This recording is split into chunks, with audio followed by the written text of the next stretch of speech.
Hello guys. तो हम लोग जो है डायोटिक्स का चैप्टर लेकर चल रहे थे, जिसमें कि डायोटिक्स क्या है ये सब हमने पढ़ रखा है। ये डायोटिक्स का फोर्थ पार्ट है, ठीक है। इसमें हम लोग थायजाइड डायोटिक्स की मैकेनिज्म ऑफ एक्शन क्या होती है, कैसे काम करती है, ये सब देखेंगे, ठीक है। तो जो थायजाइड डायोटिक्स है उसमें आपको क्लोरोथायजाइड और मिटेलोजोन ये ड्रग्स आते हैं, ठीक है। ये मीडियम एफिकेसी डायोटिक्स है, जैसे हमने पढ़ा था ना क्लासिफिकेशन में। ये हाई इफिकेसी पढ़ा था, देन ये medium efficacy, then weak efficacy. तो उसी में जो ये थायजाइड डायोटिक्स है ये मीडियम इफिकेसी ड्रग्स में आते हैं, ठीक है। ये थायजाइड डायोटिक्स क्या करते हैं कि जो sodium and chlorine symport inhibitor है, ठीक है। सोडियम एंड क्लोरीन सिम्पोर्ट जो है उसको इनहिबिट कर देंगे। थायजाइड डायोटिक्स जो है ये सोडियम क्लोरीन सिम्पोर्ट को इनहिबिट कर देते हैं, जिसकी वजह से जब सोडियम क्लोरीन सिम्पोर्ट इनहिबिट हो जाएगी तो सोडियम एंड क्लोरीन की रीएब्जॉर्प्शन नहीं हो पाएगी। कहाँ पे? डीसीटी पे। मतलब कि जो थायजाइड ड्रग्स है इसकी साइट ऑफ एक्शन डीसीटी है, ठीक है। जो थायजाइड ड्रग्स है उसकी साइट ऑफ एक्शन कौन है? डीसीटी। जो थायजाइड ड्रग्स है वो सोडियम क्लोरीन सिम्पोर्ट को इनहिबिट करती है, जिसकी वजह से रीएब्जॉर्प्शन सोडियम एंड क्लोरीन की नहीं हो पाएगी। कहाँ? डीसीटी पे, ठीक है। लेकिन ये ज़्यादा काम नहीं करती है, क्योंकि देखो हम लोग बोल रहे हैं कि यहाँ पे डीसीटी पे ये काम करती है, लेकिन और नेफ्रॉन में जो पीसीटी वाला पार्ट है, लूप ऑफ हैनले वाली पार्ट है, उस एरिया में तो रीएब्जॉर्प्शन ऑलरेडी हो जाएगी। अब डीसीटी तक पहुँचते पहुँचते जो सोडियम एंड क्लोरीन बच जाएगी, उसकी रीएब्जॉर्प्शन को सिर्फ इनहिबिट कर सकते हैं। बाकी अगर देखा जाए तो 80% तक sodium and chlorine already reabsorb हो चुकी होगी पीसीटी पे, लूप ऑफ हैनले पे, ठीक है। तो ठीक है, तो ये कुछ परसेंट तक मतलब रीएब्जॉर्प्शन को इनहिबिट करती है, ठीक है।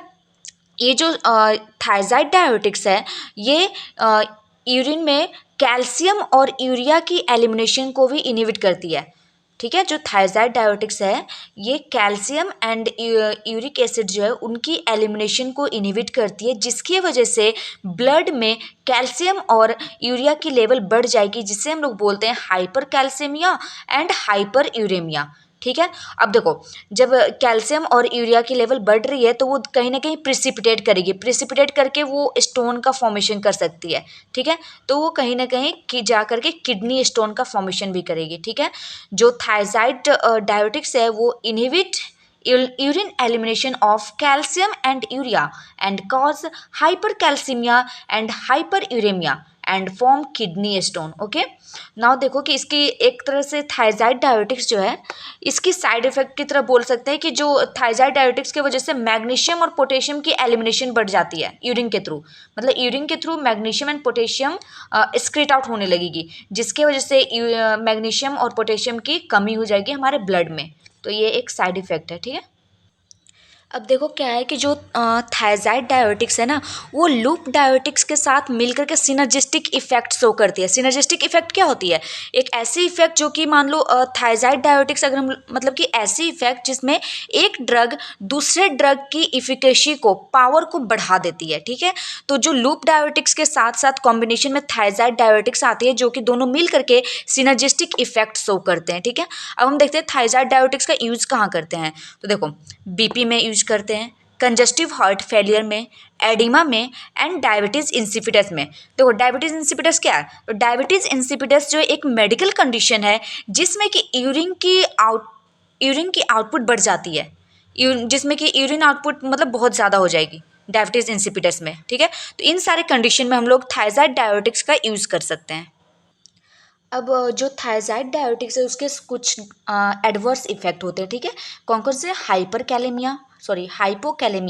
जैसे कि हमने देखा था कि मैग्नीशियम और पोटेशियम का एक्सक्रीशन ज़्यादा हो रहा था थायजाइड डायोटिक्स की वजह से, जिसकी वजह से ब्लड में पोटेशियम की लेवल कम हो जाएगी, तो हाइपोकैलेमिया हो जाएगा। एक और कंडीशन होगा हाइपोमैग्नीशिया।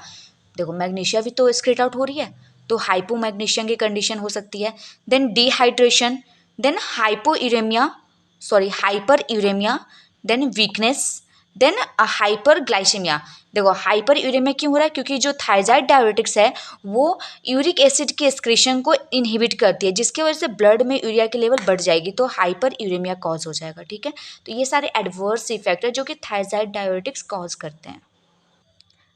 Thank you guys. अब इसके नेक्स्ट वाले पार्ट में हम लोग जो है लूप डायोटिक्स के बारे में पढ़ेंगे, ठीक है। Thank you.